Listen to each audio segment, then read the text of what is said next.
नमस्कार, आप देख रहे हैं हिंदू राष्ट्र 3.0 और मैं आपके साथ हिमांशु मिश्रा। आज हमारे साथ आप जो व्यक्ति देख रहे हैं भारतीय जनता पार्टी किसान मोर्चा के पूर्व राष्ट्रीय मंत्री और सुप्रीम कोर्ट के अधिवक्ता है। ये उत्तर प्रदेश में आप सबको पता है कि 2027 में विधानसभा का चुनाव होने वाला है और उत्तर प्रदेश में प्रतापगढ़ जनपद के रानीगंज विधानसभा क्षेत्र से भारतीय जनता पार्टी की तरफ से भावी उम्मीदवार भी हैं।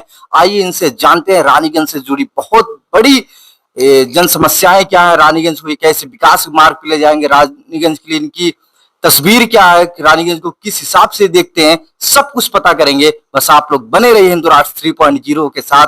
कैसे हैं आप? बिल्कुल सही है हिमांशु जी, नमस्कार आपके दर्शकों को।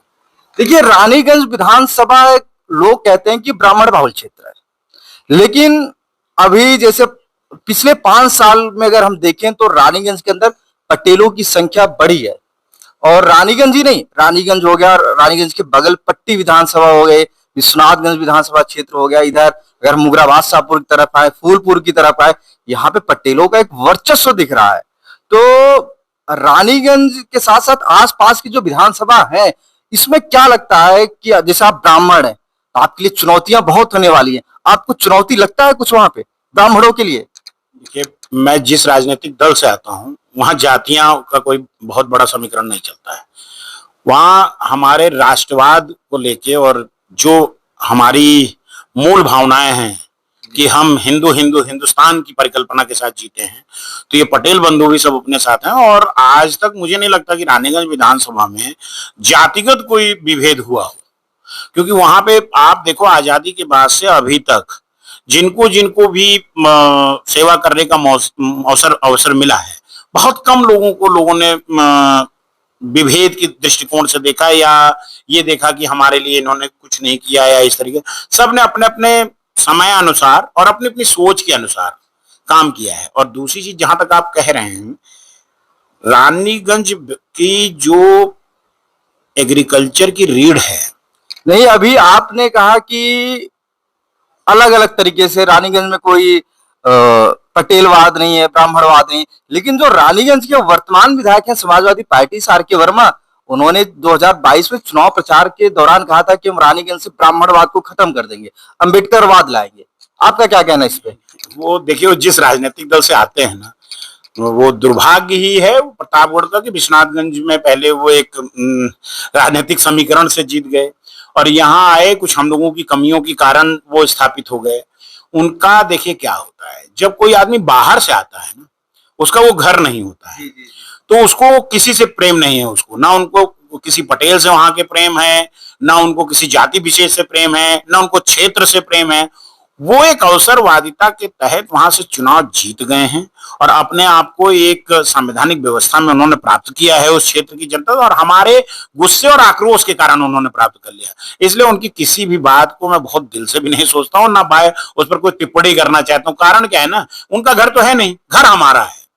जब घर हमारा है तो मुझे पता है ना कि मेरे क्षेत्र में जो लोग निवास कर रहे हैं, मेरे क्षेत्र में जो ब्राह्मण निवास कर रहे हैं, मेरे क्षेत्र में जो राजपूत निवास कर रहे हैं, मेरे क्षेत्र में जो पटेल बंधु निवास कर रहे हैं, मेरे क्षेत्र में यादव बंधु निवास कर रहे हैं, मेरे क्षेत्र में बिंद बंधु निवास कर रहे हैं, मेरे क्षेत्र में सरोज बंधु निवास कर रहे हैं, मेरे क्षेत्र में हरिजन बंधु निवास कर रहे हैं। और इन सब की भूमिका रानीगंज को सजाने और संवारने में है। रानीगंज क्या है, पूरे देखिए, कोई भी क्षेत्र, कोई भी गांव एक जाति से नहीं चल सकता। और हम तो उस व्यवस्था के दूतक हैं, उस व्यवस्था को चलाने वाले हैं कि हमने तो जो व्यवस्थाएं दी थी उसमें शादियों में भी सभी जातियों का समावेश है। तो मैं तो ब्राह्मण कुल में पैदा हुआ हूं और इसलिए सब पूरे समाज को एक साथ लेके चलने का दायित्व तो हमारा है। और अंग्रेजों ने और मुगलों ने जो अभ्रंश फैलाया है ब्राह्मणों को लेके, वो भी तोड़ना है। ये हमारा कहीं से भी जातिगत फैलावे पे हमारी कोई भूमिका नहीं रही है। हमारी शादी में आप देखिए, मायन मटमगरा से शुरू होके और विदाई तक सारी जातियों का समावेश, कहार, माली, धोबी, पासी, सबका भूमिका है। और आप तो समझो, पासी और कहार पे तो हमारा वो भरोसा है, वो विश्वास है कि हमारी बहन बेटियों की जब विदाई होती थी तो कहार और पासी काका ही साथ जाते थे और नाव काका आगे आगे जाते थे प्रतिनिधित्व करते हुए। तो हमारा एक दूसरे पे वो अटूट भरोसा है। मैं इस तरीके का भरोसा नहीं करता, इस तरीके की राजनीति में विश्वास नहीं करता। मैंने आपको समंसा में जब हम लोगों ने श्रद्धेय अटल जी का जन्मदिन मनाया था, उस मंच से मैंने कहा था कि विचार और हिंदुत्व मेरे लिए प्राथमिक है। जातिगत व्यवस्था की मैं बीरेंद्र सिंह मस्त जी के साथ काम किया हूँ, तोमर जी के साथ काम किया हूँ। हम लोगों ने कभी जातिवादी की बात करी ही नहीं। और ना अगर मैं कभी जातिवादी की उसमें फंसना होता तो भाई मैं राष्ट्रवादी विचारधारा के साथ थोड़ी ना अपना जीवन लगा दिया होता। आप भी कहीं समाजवादी पार्टी से लेकर और जो जातिगत समाजवादी पार्टी के जो जातिगत पार्टी आप उससे ज्वाइन हो जाते। उनका आधार बिंदु वही है, उनके पास कोई विचार नहीं है, उनके पास मुद्दे नहीं है। वो तो देश को, जहां पे देश में व्यवस्थाएं देश को जोड़ने की आती हैं, वहां वो लोग अपने टुकड़े टुकड़े में बंटने लगते हैं, क्योंकि उनका राजनीतिक व्यवस्था ही वही है। और जिस विधायक जी की आप बात कर रहे हो, सत्य हैं, मेरे क्षेत्र के विधायक हैं, आज मेरे भी विधायक वही हैं और मैं अलग से वही विधायक हमारे भी हैं। लेकिन उनके अंदर कभी भी वो अपनापन नहीं आएगा जो हमारा वाला जो नालायक भी होगा वो भी, उनसे भी वो बहुत अच्छे, मतलब जो हमारा नालायक भी होगा कार्यकर्ता, या मान लो वो किसी तरीके से पदभ्रष्ट भी होगा, वो भी उन विधायक जी से अच्छा होगा। कारण कि वो विधायक जी हमारे है ही नहीं है, वो एक्सीडेंटल आ गए। अब उनका क्या समीकरण रहा, क्या बना, हमारे आक्रोश या किसके आक्रोश किस कारण से हो गए, जबकि भारतीय जनता पार्टी को बहुत वोट मिले वहां। लेकिन कुछ समीकरण ऐसे बन जाते हैं कि कोई ऐसा एक्सीडेंटल जिनको कहा जाता है। तो रानीगंज विधानसभा के लिए जो नाम आपने अभी लिया है वो ओटीपी है, वन टाइम पासवर्ड। दोबारा रानीगंज में खड़े होकर दिखा दें। रानीगंज की जनता उनकी अपने जिसकी वो कहते हैं मैं बुद्धिज्म कर दूंगा, फलाना कर दूंगा, रोज वो, उन लोगों ने उनको दुत्कार दिया है। अपने शादी ब्याह के न्योते में वो नहीं होते हैं। उन लोग, जिस आप बिरादरी की भी बात कर रहे थे, उस बिरादरी के बहुतात न्योते हकारी में हम लोग होते हैं, हमारे पारिवारिक रिश्ते हैं लोगों के साथ, उनके न्योतों में वो नहीं होते हैं। आप अपने यहाँ ही सोहनसा और नौडेरा और उसके आसपास के पटेल बस्तियों में देख लो, विधायक जी कहाँ होते हैं? कहीं नहीं होते। तब आपके अनुसार रानीगंज विधानसभा की सबसे बड़ी समस्या क्या है? रोजगार। लोग कह रहे हैं कि हम इंडस्ट्री स्थापित करवा रहे हैं। कौन सी इंडस्ट्री आए? लोग कह रहे हैं कि अभी इंडस्ट्रियल एरिया बन रहा है। इंडस्ट्रियल एरिया तो प्रतापगढ़ में बनता है, जो पहले एटीएल रहा वही बन रहा है। नहीं, लोग कह रहे हैं कि एक संसारपुर है। संसारपुर इंडस्ट्रियल एरिया बनना चाहिए, संसारपुर इंडस्ट्रियल एरिया बनना चाहिए। सबसे बड़ी चीज तो है यार, रानीगंज विधानसभा के कर्णधार जो लोग विकास पुरुष रहे हैं, कोई भी राजनीतिक, लेकिन विकास पुरुष आपने नाम लिया, विकास पुरुष रानीगंज के अंदर जितने भी विधायक हुए सब अपने आप को विकास पुरुष कहते हैं। तो असली विकास आपको किसके कार्यकाल में दिखता है? आप पहले रानीगंज की या बीरापुर की भौगोलिक स्थिति को समझिए। आप गौरा वाली बेल्ट को छोड़ दीजिए, देलूपुर वाली बेल्ट के कुछ हिस्सों को छोड़ दीजिए, बाकी क्या है, तिराई बेल्ट है पूरी की पूरी। या दलीपुर और गनेडी, ये वाले जो बेलखरनाथ ब्लॉक के 19-20 गांव हैं, इनको छोड़ दीजिए। और जब इस रास्ते से आप बढ़ते हैं कभी भी जामताली तक और वहां तक, तो नरखोइया वाला जगह रहा हमारे को। और हमने तो खुद कहा आपको कि 93-94 में जब हम प्रतापगढ़ पढ़ने आते थे तो हमारे पास सड़कें नहीं थी, हम पक्की सड़कें नहीं जानते थे, हम कच्ची सड़कों पे चलने वाले लोग थे। तो जिक्रे लगे कुछ रहाबे निभाव करे लिए सड़क बनिए, पुल बनिए, नदी नाला बनिए, वो बनिए, ए सोइए, वो सोइए। तो ये सब विकास है ना भाई। ये स्वतः चलने वाली प्रक्रिया है विकास की, जो राजनीतिक योजनाओं के साथ है। विकास उसको कहते हैं मित्र, जब कोई इंडस्ट्री हमारे यहाँ डेवलप होती, हमारे तुम्हारे जैसे नौजवानों को अपना घर छोड़ के बाहर रोटी कमाने नहीं जाना पड़ता, उसको विकास कहते हैं। अस्पताल में आज तोहरे बेल्ट में क्यों बीमार हो जाता, उसको जाना पड़ता है मोगराबाद शाहपुर, ठीक है। और इस पूरी विधानसभा में आप ये बताइए कोई सुपर स्पेशलिस्ट हॉस्पिटल है? कोई भी नहीं है।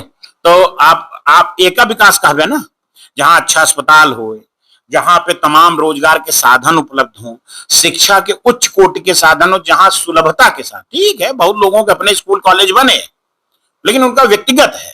गवर्नमेंट कॉलेज कोई नहीं बनाया हमारे यहाँ। मैं कह रहा हूँ कोशिश भी हुई, एक आध दो पॉलिटेक्निक वगैरह आए, लेकिन अब वो में कहाँ रहा कहाँ ना रहा ना।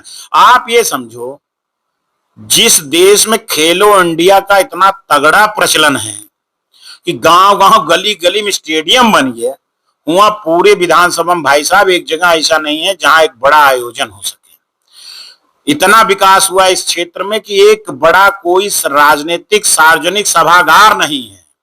पूरे मैं बात कर रहा हूं जैसे रानीगंज विधानसभा की, आज हमारे साथ भारतीय जनता पार्टी के भावी दावेदार हैं, प्रत्याशी हैं। जैसा कि मैं भी रानीगंज विधानसभा क्षेत्र का निवासी हूं, मैं मेरी जिंदगी के 20-21 साल रानीगंज विधानसभा के अंदर गुजरे। लोग कहते थे कि प्रधान की तरफ से, सरकार की तरफ से क्रिकेट बॉल आता है, बैट बॉल आता है, वॉलीबॉल आता है, टेनिस बॉल आते हैं, सब कुछ आते हैं, लेकिन आज तक किसी को नहीं मिला। इसमें किसकी कमी है? देखिए क्या होता है, सही कह रहे हैं, युवा नेहरू युवा केंद्र की तरफ से भी योजनाएं हैं और खेलकूद मंत्रालय की भी योजना। किसी को भी नहीं मिला। किसी को बैट दे दिया, किसी को वॉलीबॉल दे दिया, किसी को कुछ दे दिया, किसी गांव में दिया ही नहीं। आपने हिमांशु जी इतने निचले स्तर की समस्या को उजागर किया है कि ये राजनीतिक स्वरूप में जो लोग बड़े पोस्टों पे बैठते हैं उनको दिखाई नहीं देता, क्योंकि वो सभी दल से झेले नहीं होते हैं। ठीक है, हम लोगों को कभी मौका मिलेगा तो किस तरीके से योजनाएं चलती हैं, किस तरीके से सारी चीजें अपने लोगों को मिलती हैं। आप ये समझिए कि अगर आप रानीगंज विधानसभा में टहलते हैं, देखते हैं, सरकार की योजनाओं का बहुत लाभ मिला है लोगों को, ऐसा नहीं कि लाभ नहीं मिला, बहुत लाभ मिला है। लेकिन वहीं कुछ लोग ऐसे भी वंचित रह गए हैं। मैं आपको बताऊं, जगनीपुर में कुछ मुसहर बस्ती है, वो बेचारे क्या है कि अब 2-3 पीढ़ी से बस तो गए, लेकिन अब उन तक व्यवस्थाएं नहीं पहुंच पाई और वो व्यवस्थाओं तक नहीं पहुंच पाए। उनको लगता है कि आप जैसे प्रधान जी, प्रधान, ये मैं किसी की आलोचना नहीं कर रहा हूं, लेकिन सब हम जो देख रहे हैं ना पूरे क्षेत्र में कि अपने अपने हिसाब से ये हमारा, ये तुम्हारा, पकड़ना और छोड़ने की व्यवस्था है। जो मेरे राजनीतिक दल की विचारधारा है अंत्योदय आखिरी व्यक्ति तक पहुंचने का। लेकिन आपकी पार्टी की सरकार चल रही है अभी। हमारी पार्टी, देखिए एक चीज बताएं, मेरी पार्टी की सरकार बिल्कुल चल रही है और जो चीज लोग वंचित रह गए थे, हमारे राजनीतिक दल की सरकार ने उन तक पहुंचने का भरपूर प्रयास किया है, लेकिन अभी भी कुछ ना कुछ बचा है। और बचा इस तरीके से, मैंने कहा ना, बहुत छोटे छोटे पॉकेट में बचे हैं।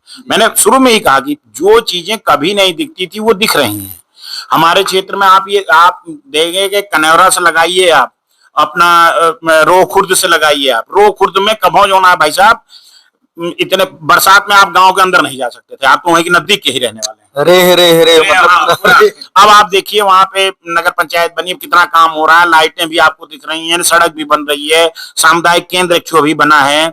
ठीक है, उसी तरीके से छोटी, देखिए प्रयास हो रहा है। मैं ये नहीं कह रहा हूं कि हमारे, मेरे राजनीतिक दल में वो क्षमता है कि 1 रुपया अगर केंद्र से जा रहा है तो 1 रुपया आम जनमानस तक पहुंच रहा है और वो विकास परिलक्षित भी हो रहा है। आप खेती किसानी में देख लीजिए, बहुत लोग जो है खेती किसानी की तरफ आए।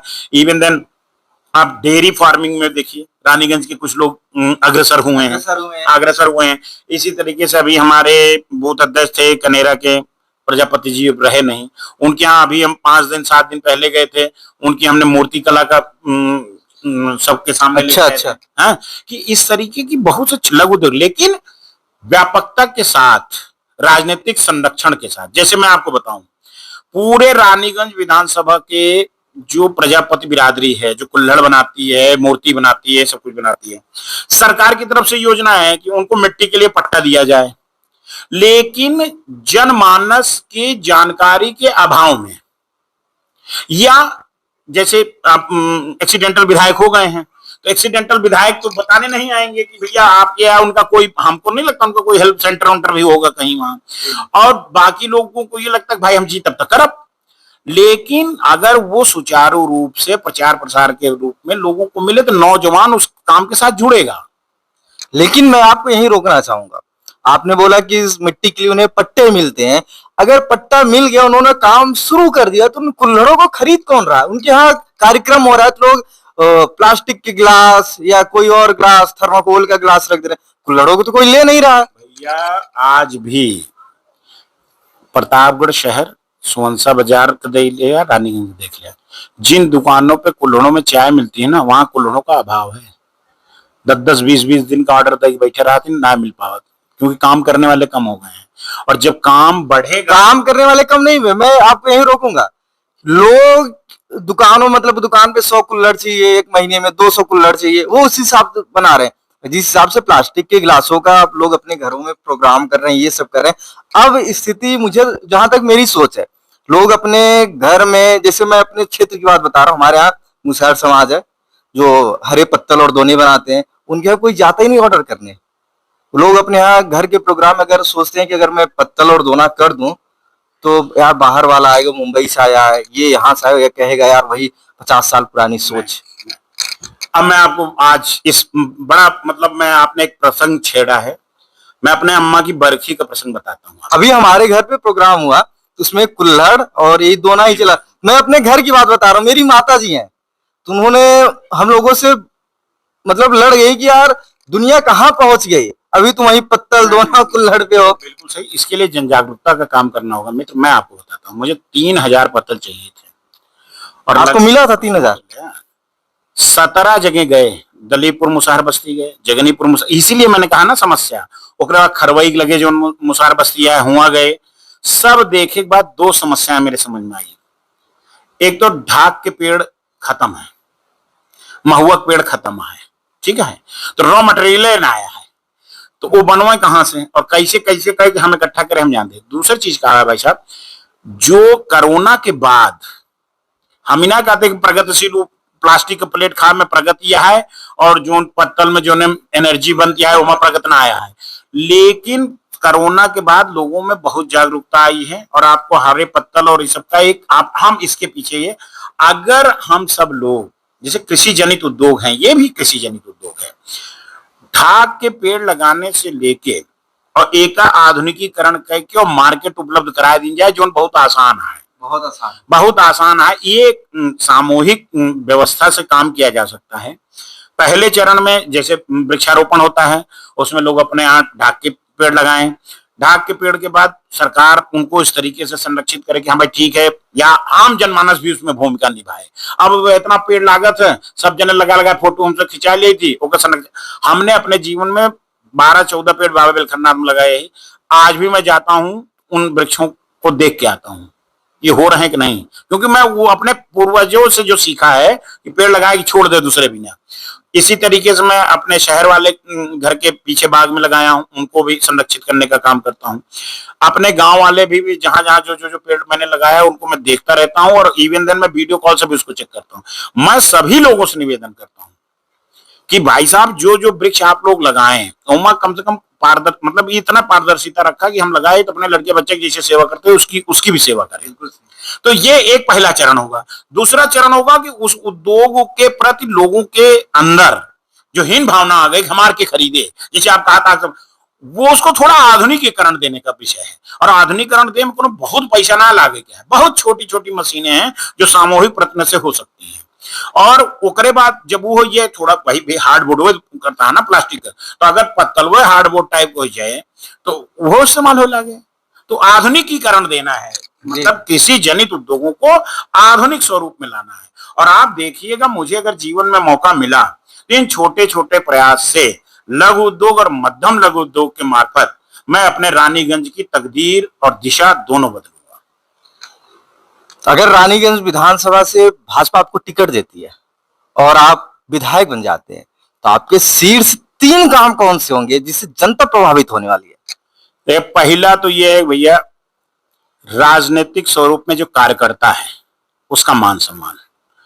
दूसरा है कि क्षेत्र में रहने वाली जनता, जो रानीगंज की जनता है, वो पक्ष में है या विपक्ष में है, उसका मान सम्मान। ठीक है, ये 2 चीज सबसे पहले सुनिश्चित करना है। उसके बाद जो मेरे क्षेत्र में चीजें हैं और मेरा क्षेत्र जो है कृषि जनित ठीक सा क्षेत्र है, मतलब 3 फसल वाले खेत भी है हमारे पास आंवला के बागान भी हैं, हमारे पास आम के भी बागान है, हमारे पास सब्जी भी है। उन चीजों से ही जुड़ा काम मैं करूंगा। और आप देखिएगा, मेरे जीवन का ये उद्देश्य है, मैं अपने किसानों की सब्जियां जिस भाव में वो बेच रहे हैं उसका 2 गुना 3 गुना दाम उनको ना दिलवाऊं तो मेरा नाम आलोक पांडे नहीं। ये कहां से आप कर देंगे? मैं करूंगा ना। कहां से कर देंगे? मैं करूंगा। मेरे साथ मित्र, मैं आपको बताऊं, मैं वकालत के पेशे में और ठीक ठाक वकालत के पेशे में हूं। मेरे पास देश के टॉप मोस्ट जो वेयर हाउसेज हैं, उनके जो छोटे सेटअप हैं, उनके भी काम करने वाले मेरे पास लोग हैं। और अगर मैं लीज पे जो लोग अपने इस तरीके से, मेरी ये योजनाएं हैं, मैं छोटे छोटे nitrogen based ware house, Atal ji की मेरे को कृषि कॉरिडोर की एक एक चीज याद है कि क्या होना चाहिए। और जिस दिन हमने वेयर हाउस अपने यहाँ बनाने शुरू कर दिए, चार ही वेयर हाउस हमें चाहिए, बहुत नहीं चाहिए, और वो जिस दिन हमने एस्टेब्लिश कर लिया और हमने अपने किसानों की फसल 3 महीने 4 महीने रोकने की क्षमता पैदा कर दी, तो मेरे क्षेत्र का किसान और मेरे क्षेत्र का आम जन नौजवान मजबूत हो जाएगा। 8 रुपए में जो चीज बेच रहा है, 4 महीने बाद वही चीज 14 रुपए 15 रुपए में बेचेगा। जैसे रानीगंज विधानसभा, पहले बीरापुर विधानसभा क्षेत्र था, तो यहाँ से जितने हमारे विधायक हुए सब अपने आप को विकास पुरुष कहते हैं, सब विकास पुरुष कहते हैं। आपको इन विधायकों का कोई स्पेशल कोई विकास दिखता है? देखिए मित्र, मैंने आपको पहले भी कहा कि जहां न सड़क थी, न पुल था, न कुछ था, तो जो मिला वही विकास, जो मिला वही विकास। लेकिन ये तो सरकार की योजना है, इन्होंने स्पेशल तो कुछ किया नहीं। नहीं, स्पेशल किया ना। क्या किया?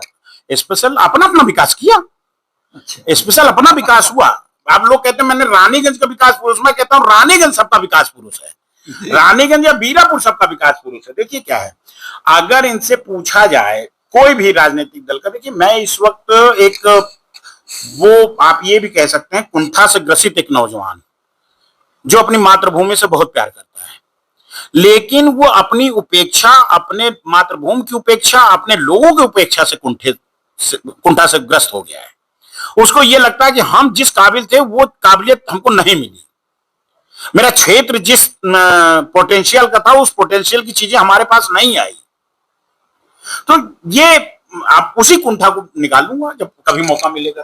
तो रानीगंज के युवाओं को आप किस तरीके से सशक्त बनाएंगे? रोजगार देके या कोई और तरीका? खेल के क्षेत्र में हो गया, जैसे फिल्मी दुनिया के क्षेत्र में हो गया। देखिए इनसे बहुत दूर है, खेल के क्षेत्र में, फिल्मी दुनिया के क्षेत्र में तो अपना रानीगंज बहुत पीछे है। कैसे आप आगे ले जाएंगे? फिल्म की दुनिया के लिए तो पता नहीं, हमारे यहाँ से 1-2 बंदा अगर निकल जाए तो ठीक है, बहुत अच्छी बात होगी, हम लोगों के पास भी कोई ग्लैमर होगा। खेल के लिए हमारे पास है व्यवस्था। खेल में हमारे बच्चे आज भी, आप देखिए पुलिस और इसमें क्या कहते हैं कि आर्मी वर्मी की भर्ती होती है तो हमारे बच्चे बहुत जाते हैं, जी। लेकिन संसाधन विहीन है हमारे लोग। मैंने आपसे कहा ना कि इतने बड़े रानीगंज में एक स्टेडियम ना आया है, खिला हुआ कहाँ यार, जब स्टेडियम में ना आया है तो कोई व्यवस्था नहीं तो कहाँ खिला देंगे आप। ये मूलभूत भावनाएं हैं, ये विकास की गति को देता, इस पे कोई प्रयास नहीं हुआ। कोई बड़ा सुपर स्पेशलिस्ट हॉस्पिटल, इतने बड़े बड़े लोग रहे, उसी विभाग के मंत्री रहे, सब कुछ रहे, कभी किसी से प्रयास किया? किसी प्राइवेट आदमी से ही बात किए होते, भाई पीपीएम मॉडल पे कैसे आवा, गांव में नहीं बतिया आए होते, भैया तू जमीन दे हम अस्पताल बनवाई, उन्हों को रोजगार। बिना प्रयास के, और जन सेवक वही होगा जो 5 करोड़ की निधि आती है ना, उस तक अपने आप को नहीं व्यवस्थित करेगा। जन सेवक को मैं आज दावे के साथ कहता हूं कि मैं जब से तैयारी कर रहा हूं, इस देश में मेरे क्षेत्र में अलग अलग जगहों पे निवास करने वाले उद्योगपतियों के साथ मेरी कितनी बातें होती हैं। इस देश के अंदर फायर फाइटिंग के इंस्ट्रूमेंट बनाने वाला नंबर 5 कंपनियां बड़ी हैं फायर फाइटिंग की, उसमें एक मेरे अपने क्षेत्र के लोग हैं, और वो अपने क्षेत्र में भी काम करना चाहते हैं। उन्होंने अपने माटी से प्रेम आए, गोई कहन फिर आना क्यों नहीं चाहते? अरे क्यों बुलाऊबिया तब आएंगे ना, कोनो व्यवस्था दी जाएगी तब आएंगे ना। सरकार के साथ बैठ के कोई भी जो जनप्रतिनिधि है, इकाई कौन होता है, जनप्रतिनिधि किस लिए चुना जाता है? सिर्फ वो सरकार एक बजट देगी और उसमें नाली नाला बरहा ये सब बनाने के लिए? वो तो होगा, सतत प्रक्रिया है, वो होता रहेगा। वो कोई विधायक हो, राष्ट्रपति शासन आए तब होता रहेगा, वो तो एक विभाग है, उसके लिए एक व्यवस्था है, वो होगा। इस तरीके की व्यवस्था है अपने लोगों के मैं अगर मेरे को मौका मिलता है रानीगंज में, मैं अपने वो लोग जो इस देश में और इस देश के बाहर हैं, उन सबकी मदद से मैं रानीगंज की तकदीर और तस्वीर बदलने का काम करूंगा, और मेरे पास इन हर चीज के लिए योजना है। और जब इलेक्शन आएगा और मुझे मौका मिलेगा, और नहीं भी आएगा, मैं ये भी नहीं कहता हूं, अब तो मैं इतना रम गया हूं रानीगंज में कि चुनाव लड़ने के, विधायक बनने की आवश्यकता नहीं, अपनी माटी की सेवा करने के लिए। मौका मिला तो ठीक, मौका नहीं मिला तब भी ठीक, और तब भी लगूंगा, और तब भी अभी तो दिक्कत क्या है मेरे भाई कि अगर मैं कुछ भी काम नए तरीके से करने का प्रयास करता हूं और करने की कोशिश करता हूं, बहुत करने की कोशिश करता हूं। मैं कई बार, अभी आप देखिए हमारे आदरणीय सांसद जी हैं अमरपाल मौर्य जी, इतने अच्छे व्यक्ति हैं, उनको एक बार हमने कहा भाई साहब, यहाँ हम लोगों के आसपास वंदे भारत ट्रेनें चल रही हैं, अगर आप प्रयास कर लें तो हमको भविष्य में स्लीपर वंदे भारत मिल सकती है, क्योंकि बनारस से दिल्ली स्लीपर, उन्होंने उसके लिए प्रयास शुरू कर दिया। तो ये इस तरीके की प्रगतिशील सोच को लाना होगा। ये नहीं कि हम करें हम करें हम करें, हम तो कह रहे हैं प्रतापगढ़ के लिए जो भी करे वो सिरोधा है, हमको कोई श्रेय नहीं चाहिए। करिए, जो लोग भी करिए, मैं उस पर नतमस्तक हूं। आप करिए, आप बाराही माता के आप चमकाए दे से, सीढ़ी लगाए दे से, उसके लिए नहीं। एक शौचालय नहीं है मित्र बराई देवी में। हाँ, देखिए, आप जाके देखिए। लोग कह रहे हैं उसको हमने भव्य और दिव्य बना दिया। भव्य और दिव्य तो बनाया, और कहा बा। मैं उस परिवार, मैंने वहां घाट बना दिया, रोड बना दिया, सब कुछ बना दिया। घाट रोड तो है, घाट रोड तो बना, सौंदर्यीकरण भा, लेकिन क्या उसकी भव्यता दिव्यता जिस तरीके का है उस तरीके का कोई व्यवस्था हम कर पाए? मैं उस परिवार का व्यक्ति हूं कि मेरे पिताजी 80 के दशक में बिजली विभाग के बाबू थे, बहुत बड़े थे नहीं। बाबा बेलखरनाथ में जल चढ़ाने गए थे शनिचर के दिन, और वहां पे कोई ठिकाना नहीं था, लोगों को कोई धर्मशाला नहीं थी, कोई कुछ नहीं था। उन्होंने भीगती हुई माए बहनों को देखा और अपने आंचल से कढ़ाई को ढांकते हुए देखा। उन्होंने अपने अपने पैसे से, किसी सरकार की मदद से नहीं, अपने लगे जो उनके पैसे रहा उससे एक छोटा सा धर्मशाला उन्होंने बनाया। और अभी 1-1.5 साल पहले तक वो धर्मशाला था, लेकिन अब जब नया सौंदर्यीकरण हुआ तो वो धर्मशाला जो ध्वस्त करके दूसरी जमीन हम लोगों को दी गई। तो मैं उस बाप का बेटा हूं जिसने बिना किसी संसाधन के, किसी उसके, सिर्फ अपनी माँ बहनों को तकलीफ में देख के उन्होंने एक छोटा सा धर्मशाला वहां बना दिया, जब वहां कुछ भी नहीं था। मतलब सेवा भाव आपके ब्लड में है भाई। सेवा आज भी मैं बड़ा सौभाग्यशाली हूं मित्र इस विषय पे। मैं अभी गया था बाबूपट्टी और रानीगंज के पास एक जगह टोडरपट्टी, इन सब गांवों में गया। जैसे उन लोगों को पता चला मैं फलाने की लड़की आई, सबने कहा अरे भैया तुम्हारे पिताजी थी बिजली लेके आया। तो मैं वो भी सौभाग्यशाली बेटा हूं कि जिसके पिता को वो 2017 में इस दुनिया से चले गए, लेकिन आज भी लोग उनको याद करते हैं कि गांव बिजली की योजना ना, अरे भैया तुम्हारे पिताजी लेके आए। तो हमारे अंदर वो काम करने का जज्बा है, हम काम करेंगे। और मैं ये सिर्फ बोल नहीं रहा हूं, मैं अगर मुझे मौका मिला तो मैं ऐसा विधायक हूंगा जिसके एक एक दिन का हिसाब जनता के पास रहेगा, एक एक पैसे का हिसाब जनता के पास रहेगा। मैं 20% और 40% में नहीं खेलूंगा। जैसे रानीगंज में शिक्षा की बात बहुत होती है, अभी कुछ दिन पहले यहाँ पे आईएएस और पीसीएस में लोगों की ज्वाइनिंग भी हुई है, तो क्या आपको लगता है कि रानीगंज में शिक्षा की जो गुणवत्ता है और जो संसाधन है इनमें सुधार की जरूरत है? अभाव में तो इतना सब नहीं करता। हाँ, अब देखो हमारी वो दो बहन है, वो निकली। आप सोचिए, प्रतापगढ़ से पहला लड़किया इसरो में गया, वो हमारे गांव बगले टोडरपट्टी खरे जी के बेटवाट है। ठीक है, अभाव और गुणवत्ता नहीं है, अभाव है, तब हम सब इतना निकार देते हैं। अगर कहीं वातावरण अनुकूल हो जाए, अब आप ही देखिए, आप खुद बताइए, आप एक मतलब बहुत प्रभावशाली परिवार से आप हैं, आपके बाबा जी का बड़ा योगदान रहा है क्षेत्र में। अब आपने मीडिया जगत में वहां से लेके आज तक का सफर कर लिया ना। इसी तरीके से मैं एक सामान्य से परिवार से निकल के आज वकालत की दुनिया में अपना नाम कर लिया ना भाई। यहाँ हम सब रोटी कमाए आ रहे, यहाँ बार के उपाध्यक्ष तक बन गए। तो हम लोगों ने हमारे कोई भी एम्स, आज पद्मावत ट्रेन जब कोनो छुट्टी हो तो हम एडवाइस करब पद्मावत से तो आप जाइए, आप देखिए 20 डॉक्टर, 20 और अलग अलग एमएनसीज में काम करने वाले इंजीनियर, बड़ा ग्रुप बन के आपका जाता है। और मैं बड़ा सौभाग्यशाली हूं कि ये बच्चे अब मेरे को जुड़ने लगे हैं। सब बच्चे भैया हमको बताए, मैं आपको बताऊं, एक डॉक्टरों की टीम है।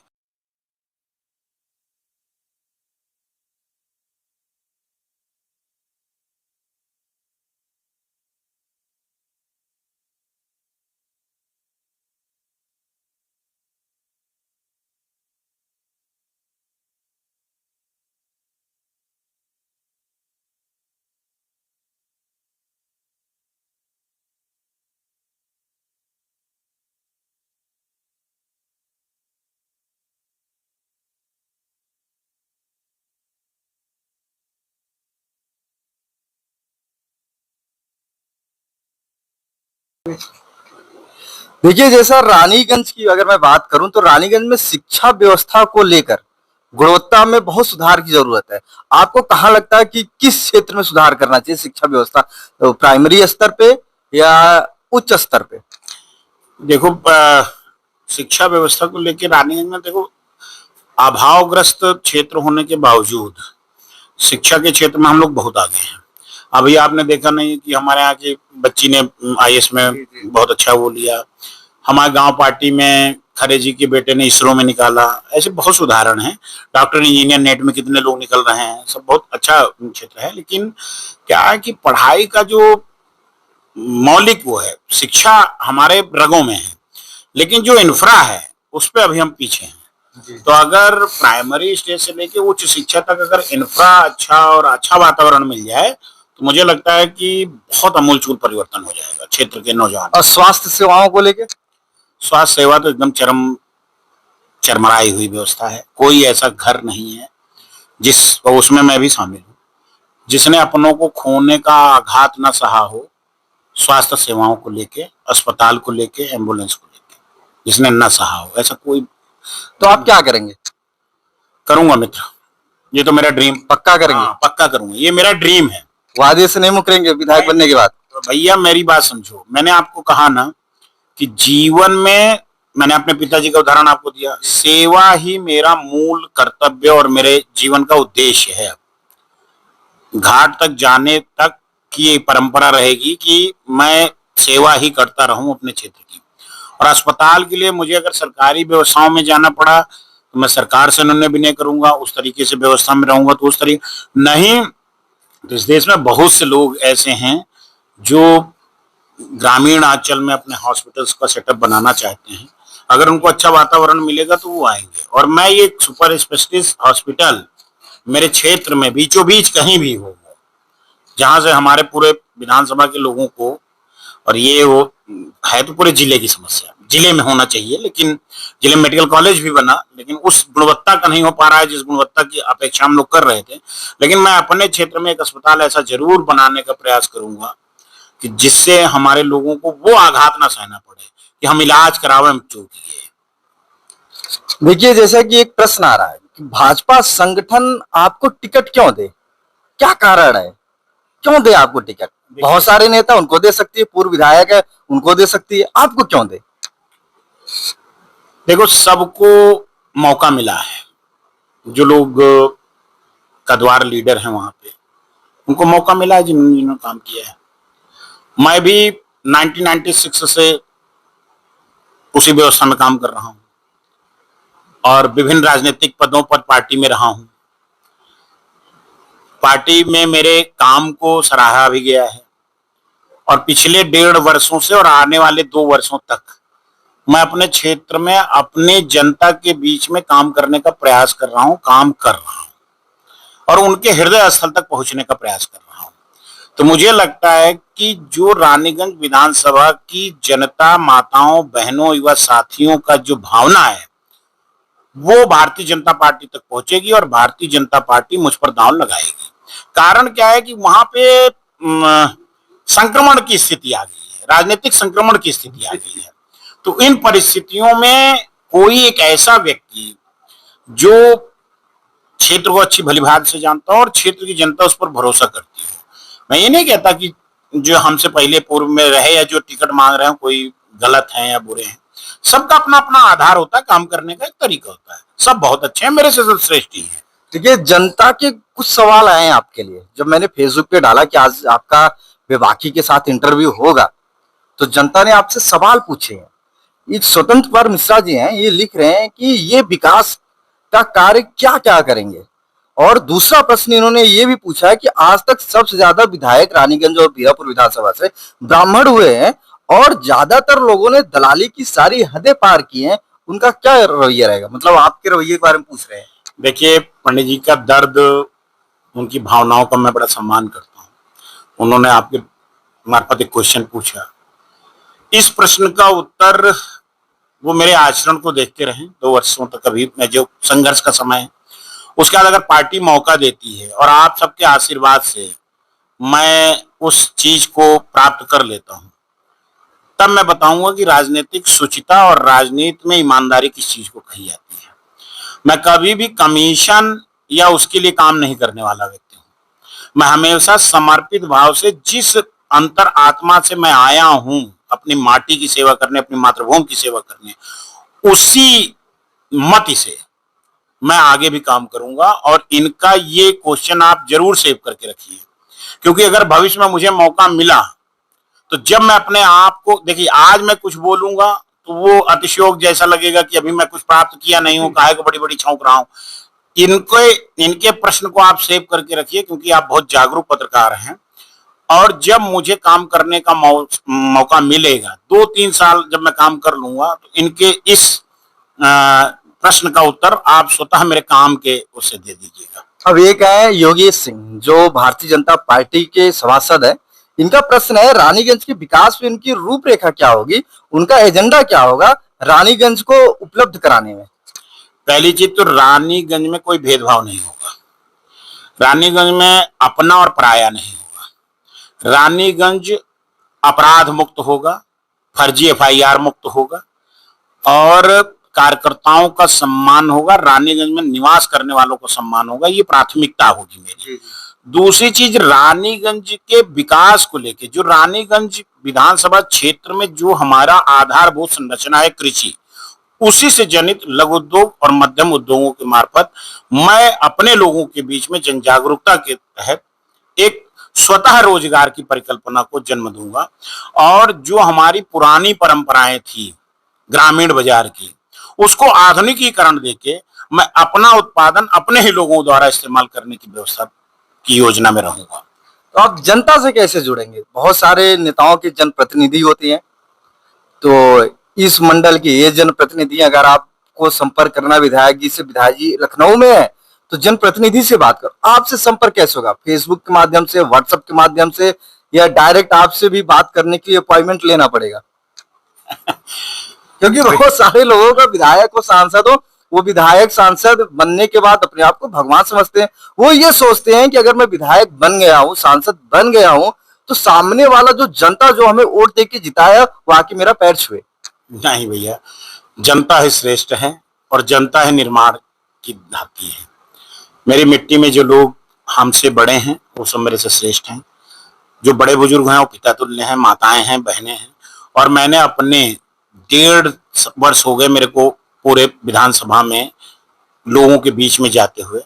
अभी तक मैं, जहां तक मैं ये दावा करूं तो नहीं, आप तो सबके बीच में रहते हैं, कोई मेरे आचरण को लेके या मेरे संस्कार को लेके कोई कुछ नहीं कह सकता है। सबने यही सराहा है कि लड़का बहुत अच्छा है, सही दिशा में काम करता है और सबको उचित सम्मान देता है, पहली चीज। दूसरी चीज भैया, मैं बड़े बाप का बच्चा नहीं कि मेरे अंदर कोई अहम आए। और वो जो दर्द जो आपने कहा ना, पैर छूने वाला, लाइन में खड़े होने वाला, वो सब दर्द मैंने झेले हैं। मैं राजनीतिक रूप से बहुत सक्रिय था, बहुत से लोगों को चुनाव लड़ाया, पूर्ववर्ती जितने भी भारतीय जनता पार्टी से जिन्होंने चुनाव लड़ाया, अन्य राजनीतिक दलों से कोई जीते हारे हों उनके लिए मैं नहीं जानता, लेकिन भारतीय जनता पार्टी से जो लोग लड़े हैं, जब तक मैं छात्र जीवन में रहा, मैं मोटरसाइकिलों पे बैठ बैठ के उन लोगों के लिए प्रचार करता रहा। जब मैं वकालत में आया तब भी चुनाव के समय में अपने क्षेत्र में रहता था, अपने लोगों के बीच में रहता था। तो मैंने वो दंश झेले हैं कि अपमानित होना किसको कहते हैं। और यहां तक पहुंचा हूं ना, तो अपमान की बहुत सी पोटलियां अपने साथ सजा के पहुंचा हूं। अगर मैं यहां तक की यात्रा किया हूं तो बहुत अपमानित हुआ हूंगा, तभी इस मान तक पहुंचा हूं। तो इसलिए मुझे पता है कि सम्मान कैसे। एक राष्ट्र एक चुनाव, संक्षेप में बताइए। देखिए, एक राष्ट्र एक चुनाव इस देश की आमूल चूल परिवर्तन में एक बहुत बड़ा योगदान देगा।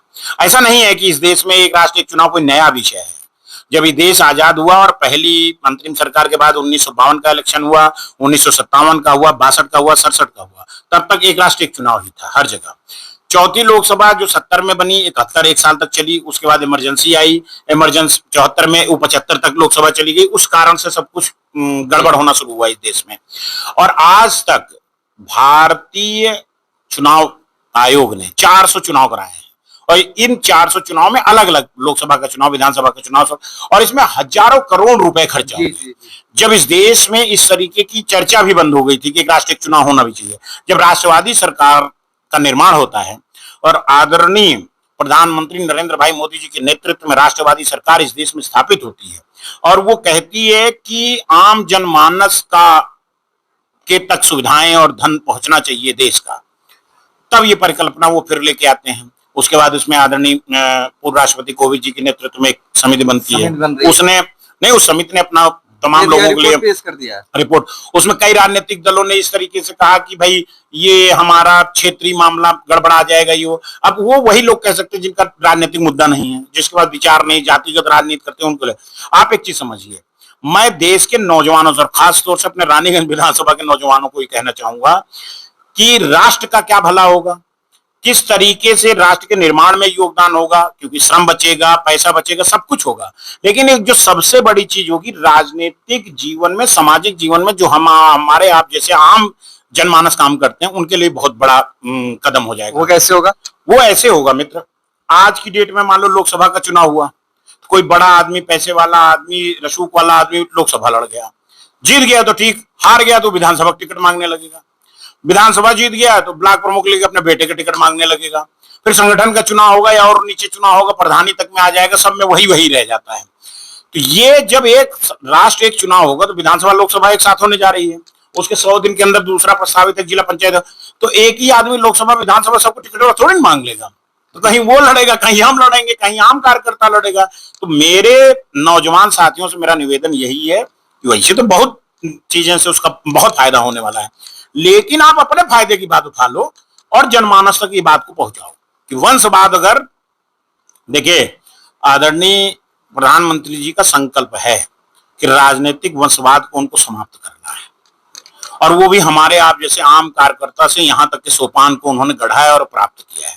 तो उनको पता है कि आम कार्यकर्ता कितनी मेहनत करता है, तरीके से खत्म करेंगे और वो वंशवाद को समाप्त करेंगे। और हमारे लिए वन राष्ट्र और वन इलेक्शन बहुत ही कारगर होगा, और ईश्वर करे कि जितनी जल्दी लागू हो जाए उतनी जल्दी हो जाइए और देश की मति बने, देश के नौजवान इसके साथ आ जाएं, सामाजिक कार्यकर्ता आ जाएं, आ ही रहे हैं। आप देखो अलग अलग जगहों पर कितनी संगोष्ठियां हो रही हैं, कितना जन जागरूकता कार्यक्रम हो रहा है, सब लोग इसके साथ आ रहे हैं, और ये हो, इससे बहुत भला होने वाला है, सामाजिक जीवन में काम करने वाला। जैसे आपातकाल का दंश देश ने झेला, वो तिथि आ रही है 25 जून, तो रानीगंज की जनता को बताइए, क्योंकि हमारे रानीगंज में लोकतंत्र रक्षक सेनानी है, उनके लिए कुछ दो शब्द, सिर्फ दो ही शब्दों में।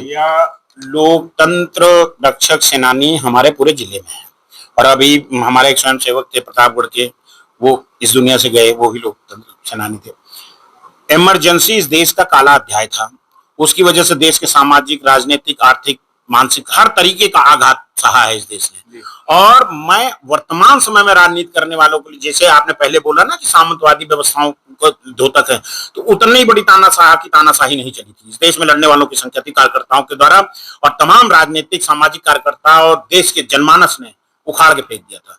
इसीलिए मैं निवेदन कर रहा हूं आज के समस्त नेताओं से कि जो अपने आप को भगवान समझेंगे वो खत्म हो जाएंगे। सेवक बन के जो रहेगा भारतीय राजनीति में, उसी का उद्भव होगा। भारतीय राजनीति में अब सेवक की जरूरत है। आदरणीय प्रधानमंत्री जी ने राजनीति को सेवा से जोड़ दिया है, और अब मैं और एक कड़ी, उन्होंने अपने आप को प्रधान सेवक भी बोला है। हाँ, प्रधान सेवक बोला है, और सेवक की भांति उन्होंने काम किया है। और अब जैसे आदरणीय प्रधान, जैसे आप कहते हैं कि जैसे जैसे परिवार का मुखिया जो करता है, नीचे तक की व्यवस्था को उसी तरीके से जनता स्वीकार करती है। जब प्रधानमंत्री जी को प्रधान सेवक के रूप में जनता ने स्वीकार कर लिया, तो उसको विधानसभा में भी सेवक ही चाहिए, नेता नहीं चाहिए। जो दंभ और अहम से भरे हुए लोग हों, वो नहीं चाहिए। अच्छा, तो रानीगंज की जो भारतीय जनता पार्टी की इकाई है, जो कार्यकर्ता है, उनके लिए आपके दो अनमोल शब्द हम जानना चाहते हैं। देखिए, वो जो कार्यकर्ता हैं, जो इकाई है, जो बूथ से लेके और तहसील तक और जिले तक हमारे कार्यकर्ता काम करते हैं, वो हमारे लिए श्रद्धा है। उनको कोई तनख्वाह नहीं मिल रही है, उनको कोई समर्पित भाव से कोई उनको वो नहीं, लेकिन उनके अंदर इच्छा शक्ति है, राष्ट्रवाद को, पार्टी के लिए प्रेम है, अपने लोगों के लिए, अपने संस्कारों को, सांस्कृतिक राष्ट्रवाद को जिंदा रखने की ताकत उनके अंदर है, इसलिए वो समर्पित भाव से लगे हैं। मेरा पूरा जीवन काल, आज भी और आगे भी, मैं सबको यथोचित सम्मान दूंगा, और मेरे सम्मान में कभी कोई कमी नहीं आएगी। कार्यकर्ता आधारित राजनीति ही रानीगंज में होगी, और ये एक आदर्श विधानसभा के रूप में स्थापित होगा कि वहां कार्यकर्ता ही सर्वोपरि है। माँ बराही देवी पे आप कुछ शब्द बोलेंगे उनके विकास के बारे में? देखो, माई का विकास तो हम, उनके धाम का जो तीर्थ स्थल है, उसके विषय में जरूर बोलूंगा मित्र कि वहां पे इस तरीके की योजनाएं बननी चाहिए। अच्छा सुलभ शौचालय बनना चाहिए, अच्छी और व्यवस्थाएं अच्छी होनी चाहिए। जैसे कि बरसात बरसात में हो जाता है, ठीक है, टीन उन हुआ, विकास हुआ, ऐसा नहीं पहले बहुत हमारे सबको मूड़न होता रहा, कैसा, लेकिन जो जिस तरीके का बाराही माता का प्रताप है और जिस तरीके का पूरे देश से लोग वहां पे आते हैं, क्या उस तरीके का विकास है? गुजरात से, राजस्थान से लोग आते हैं, अगर संझक पहुंच जाए तो उनके पास रुकने की व्यवस्था नहीं। गोस्वामी समाज के लोग आते हैं, बहुत, गोस्वामी ही नहीं, बहुत लोग आते हैं मित्र। बाराही माता के दर्शन आप जब भी दर्शन करने जाइए, आप देखिए आपको कुछ ना कुछ बाहर की गाड़ियां बहुत मिलेंगी। तो मैं उसी तरीके, जैसे आप देखिए अलग अलग जगहों पे निर्माण की गति हुई, क्या हमारे यहाँ भी हो सकता था? जैसे घुईसरनाथ का निर्माण हुआ, भैरवनाथ धाम पर्यटन स्थल में भी सम्मिलित हो गया। लेकिन जिस तरीके का विकास वहां पे होना चाहिए, जिस तरीके का आभा मंडल दिखना चाहिए, क्या ऐसा कर पाए हैं क्या हम लोग? तो आगे हो सकता है अच्छा हो जाए, माई अगर कृपा करेंगी तो इस सेवक के नाते मैं भी प्रयास करूंगा कुछ वहां और सौंदर्यीकरण अच्छा कुछ हो सके। तो साथियों, ये भारतीय जनता पार्टी रानीगंज विधानसभा क्षेत्र के भावी उम्मीदवार श्री आलोक पांडे जी थे। हमने इनके साथ रानीगंज विधानसभा के हालातों पे, विकास हो, राजनीति हो, खेल कूद हो, शिक्षा हो, स्वास्थ्य हो, सब पे चर्चा किया। आप सब पूरी वीडियो देखने के बाद आप लोग वीडियो को शेयर कीजिए और हिंदू राष्ट्र 3.0 राष्ट्रवादी चैनल को सब्सक्राइब कीजिए।